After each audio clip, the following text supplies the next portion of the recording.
এদিকে যুক্তরাষ্ট্রের পর ইউরোপের বিভিন্ন বিশ্ববিদ্যালয়ে ছড়িয়ে পড়েছে ইসরায়েলের সহিংসতা বিরোধী বিক্ষোভ।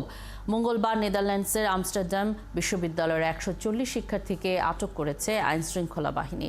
অন্যদিকে গ্রিসে ফিলিস্তিনিদের সমর্থনে দেশটির পার্লামেন্টের সামনে বিক্ষোভ হয়েছে। মনিরুজ্জামান বাবুর প্রতিবেদন। গত ১৭ এপ্রিল ক্যাম্পাসে তাঁবু গেড়ে গাজায় ইসরায়েলি আগ্রাসনের বিরুদ্ধে বিক্ষোভ শুরু করেন নিউ ইয়র্কের কলম্বিয়া বিশ্ববিদ্যালয়ের শিক্ষার্থীরা।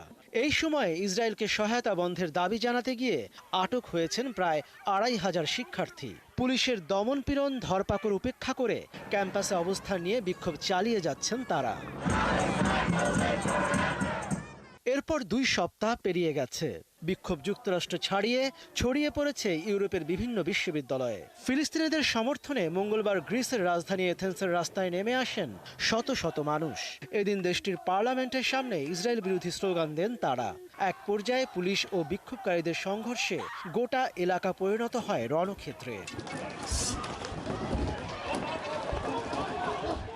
এদিকে গাজার দক্ষিণাঞ্চলীয় রাফা শহরে নতুন করে হামলা ও মানবিক সহায়তা বন্ধের খবর ছড়িয়ে পড়তেই ক্ষোভে ফুঁসে ওঠে প্যারিসের সায়েন্স পো বিশ্ববিদ্যালয়ের শিক্ষার্থীরা।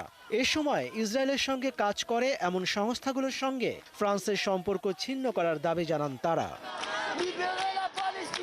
একই দিন নেদারল্যান্ডসের আমস্টারডাম বিশ্ববিদ্যালয়ে আন্দোলনকারীদের ক্যাম্প ভেঙে দেয় ডাচ পুলিশ।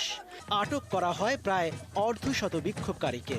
এছাড়া অস্ট্রিয়ার ভিয়েনা বিশ্ববিদ্যালয়ের প্রধান ক্যাম্পাসে প্রায় ২০টি তাঁবু গেড়ে বসেন বিক্ষোভকারীরা। ফিলিস্তিনিদের সমর্থনে শান্তিপূর্ণ অবস্থান নেন তারা।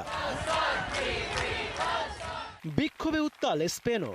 গাজায় হামলা বন্ধের পাশাপাশি তেল আবিবের সঙ্গে মাদ্রিদের সম্পর্ক ছিন্ন করার দাবি জানান কম্পলটেন্স বিশ্ববিদ্যালয়ের শিক্ষার্থীরা।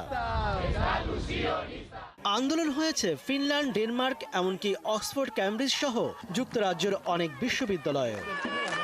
মনিরুজ্জামান বাবু, ৭১।